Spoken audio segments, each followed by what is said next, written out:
Good morning, students. Today's lecture is based on yet another technique of biotechnology, that is hybridoma technology. Hybridoma technology क्या होती है और ये क्यों use होती है स्टूडेंट, आज के लेक्चर में हम समझेंगे। ये टेक्निक से हम आइडेंटिकल एंटीबॉडीज़ के लिए एक वर्ड यूज़ होता है मोनोक्लोनल एंटीबॉडीज़, जिसे हमने लिखा है ऐसे मोनोक्लोनल एंटीबॉडीज़। इसका मतलब हाइब्रिडोमा टेक्निक से हम क्या बना रहे हैं, मोनोक्लोनल एंटीबॉडीज़। स्टूडेंट्स, हमें ये याद रखना है कि यूनिट 4th एंड 5th जो है आपका, वो इम्यूनोलॉजी पर बेस्ड है।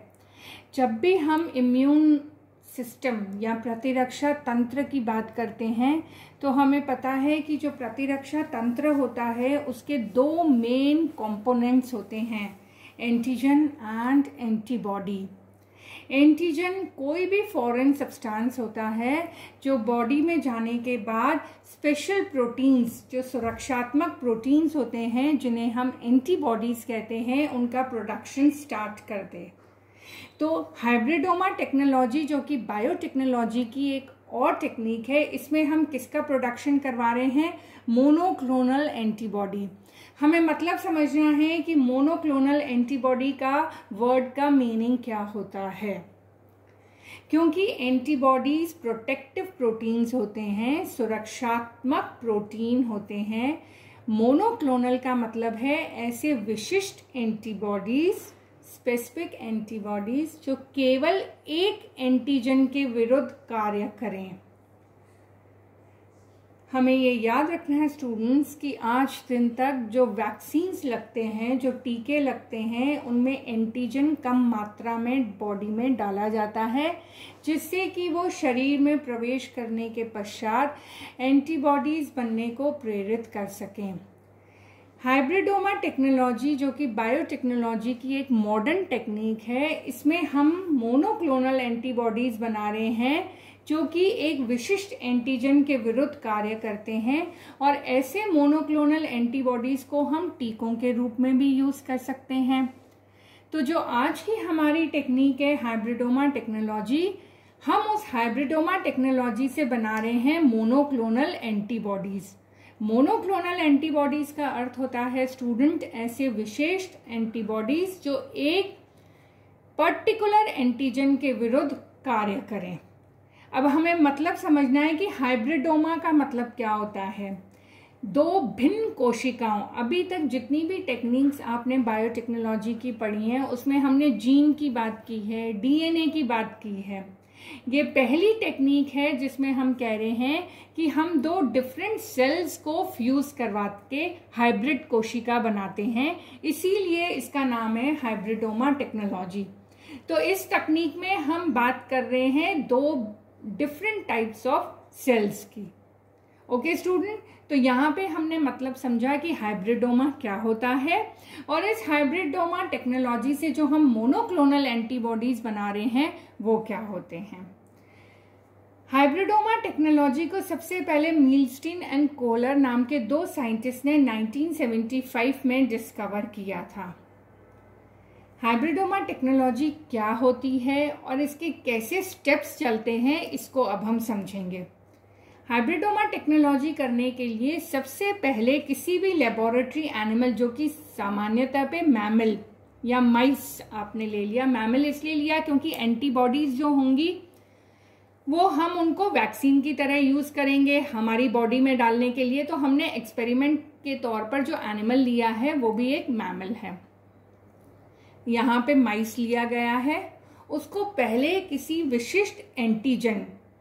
विशिष्ट एंटीजन जैसे कोरोना का वैक्सीन आपको बनाना है, कोरोना की एंटीबॉडीज अगर आपको डेवलप करवानी है तो आप चूहे में बार बार कोरोना वायरस एंटीजन के तौर पे डालेंगे, जिससे कि उसके जो बी सेल्स हैं वो उसकी एंटीबॉडीज बनानी शुरू कर दें।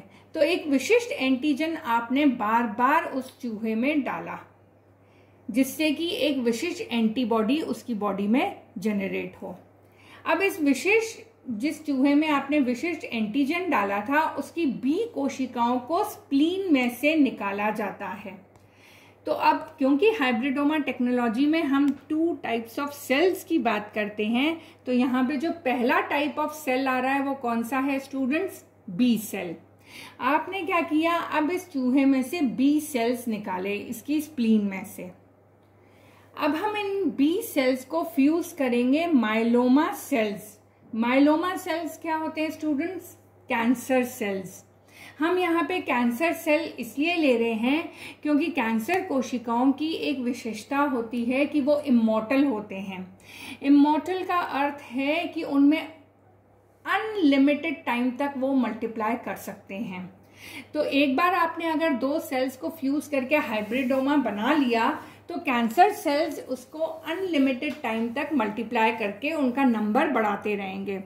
इसीलिए एक कोशिका जो ली है हमने वो है बी सेल, और जो दूसरा सेल हमने लिया है वो है माइलोमा सेल। अब इन दोनों को हम फ्यूज करेंगे। 2 तरीके होते हैं फ्यूजन के, या तो इलेक्ट्रिक करंट के प्रेजेंस में फ्यूज करेंगे जिसे हम इलेक्ट्रोफ्यूजन कहते हैं, या जो केमिकल टेक्निक है जो कि पॉलीएथिलीन ग्लाइकॉल PEG के प्रेजेंस में होती है उसको हम करेंगे। तो फ्यूजन की हमारे पास 2 टेक्निक्स हैं, इलेक्ट्रिक एंड केमिकल। अब बी सेल्स और माइलोमा सेल्स दोनों फ्यूज होके बनाएंगे हाइब्रिड सेल। इस हाइब्रिड सेल की वजह से ही इस टेक्निक को हाइब्रिडोमा टेक्नोलॉजी कहा जाता है। तो स्टूडेंट्स हमको ये समझना है कि हाइब्रिडोमा टेक्नोलॉजी में हमने 2 डिफरेंट टाइप ऑफ सेल्स लिए, बी सेल्स और कैंसर सेल्स जिनको हम कहते हैं माइलोमा सेल्स। नाउ स्टूडेंट्स, हमने जो ये 2 टाइप्स ऑफ सेल्स लिए हैं, that is B cells and myeloma cells, इनकी कुछ कैरेक्टरिस्टिक्स होती हैं। जो माइलोमा सेल्स हैं, कैंसर सेल्स हैं, वो एंटीबॉडीज नहीं बनाते, इसलिए हमने लिखा है एंटीबॉडी नेगेटिव। और इन माइलोमा सेल्स की दूसरी विशेषता होती है कि ये HGPRT नेगेटिव होते हैं। पहले हम ये समझ रहे हैं कि HGPRT क्या होता है।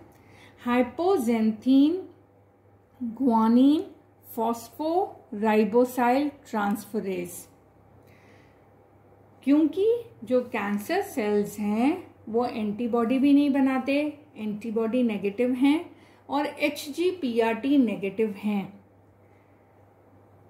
दूसरी बात स्टूडेंट्स, जो बी सेल्स हैं हमारे वो एंटीबॉडी बनाते हैं, तो एंटीबॉडी पॉजिटिव हमने लिखा है, और वो HGPRT पॉजिटिव होते हैं। नाउ हम क्या करते हैं, इन दोनों सेल्स को फ्यूज करवा के अब हम इनको हैट मीडियम में डालते हैं। हैट देखिए यहाँ पे लिखा हुआ है स्टूडेंट्स, हमने इनको हैट मीडियम में रखा 10 से 14 दिन के लिए। हैट क्या होता है? हाइपोजेंथीन अमीनोप्टेरिन थाइमिडीन। इस हैट माध्यम में एक ड्रग होती है अमीनोप्टेरिन। ये ड्रग बहुत इंपॉर्टेंट है स्टूडेंट्स, अमीनोप्टेरिन। अमीनोप्टेरिन ड्रग जो होती है वो सेल मल्टीप्लिकेशन के लिए, आपको पता है जब भी मल्टीप्लिकेशन होगा माइटोसिस होगा, उसके लिए DNA का रेप्लिकेशन भी होगा, उसके लिए न्यूक्लियोटाइड्स चाहिए। तो अमीनोप्टेरिन ड्रग जो होती है वो न्यूक्लियोटाइड्स के बनने को ब्लॉक कर देती है। यानी कैंसर सेल्स जिनकी प्रॉपर्टी है कि वो बार बार मल्टीप्लाई करते हैं, क्योंकि वो HGPRT नेगेटिव हैं, अब वो क्या करेंगे स्टूडेंट्स? मल्टीप्लिकेशन नहीं कर पाएंगे, सेल डिवीजन कर ही नहीं पाएंगे। बी सेल्स जो हैं वो HGPRT पॉजिटिव हैं, मगर बी सेल्स कुछ टाइम के बाद उनकी डेथ हो जाती है क्योंकि उनमें अनलिमिटेड मल्टीप्लिकेशन की कैपेसिटी नहीं होती है। तो हमने क्या किया स्टूडेंट्स, इन दोनों सेल्स को फ्यूजन करवा दिया। यानी जो माइलोमा सेल्स हैट मीडियम में वृद्धि नहीं कर सकते थे, अब वो बी सेल्स के साथ मिलके, क्योंकि बी सेल्स उनको HGPRT देगा, तो वो हैट माध्यम में भी वृद्धि कर लेंगे। और बी सेल्स अकेले वृद्धि इसलिए नहीं कर सकते क्योंकि बी सेल्स की लाइफ होती है 2 से 3 दिन ही। तो दोनों सेल्स जब आपस में फ्यूज होंगे तभी वो हैट माध्यम में सरवाइव कर पाएंगे। इसीलिए हमने हाइब्रिड कोशिका को सेलेक्ट करने के लिए हैट माध्यम लिया है। इससे पहले की टेक्निक्स में भी स्टूडेंट्स आपने पढ़ा था कि जब हम rDNA बनाते हैं तो उस rDNA को सेलेक्ट हम किससे करते हैं, कॉलोनी या प्लेक हाइब्रिडाइजेशन से।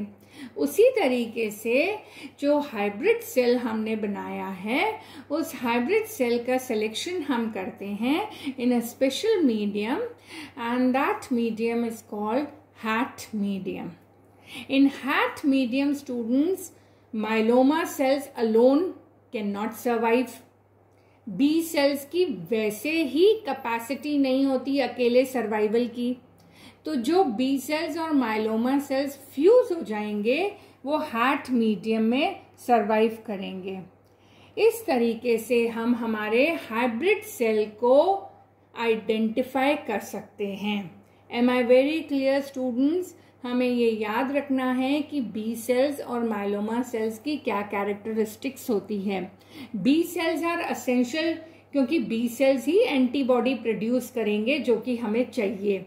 माइलोमा सेल्स इसलिए जरूरी हैं क्योंकि वो उनमें अनलिमिटेड मल्टीप्लिकेशन का पावर होता है।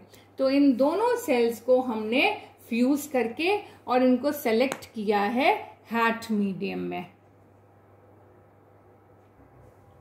इस तरीके से स्टूडेंट्स जो हाइब्रिडोमा हमारे पास आए हैट मीडियम में, अब हम उनको एलाइजा टेक्निक द्वारा फिर से उनका सिलेक्शन करते हैं।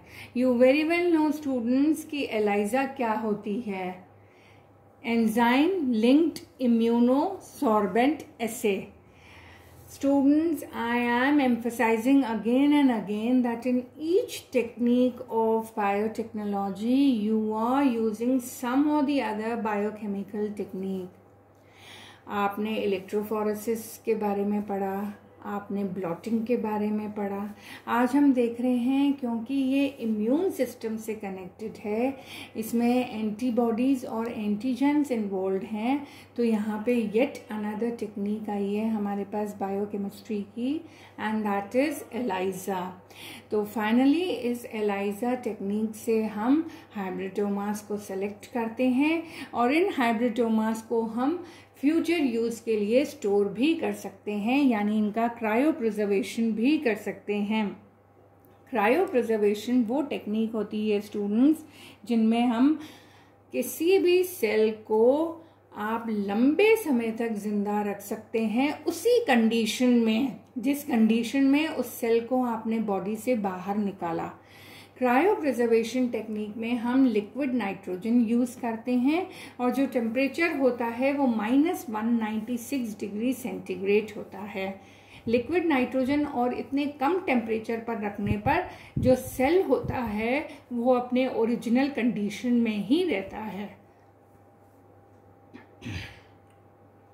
तो स्टूडेंट्स, ये हमारा एक ब्रीफ आज इंट्रोडक्टरी पार्ट था हाइब्रिडोमा टेक्नोलॉजी के बारे में।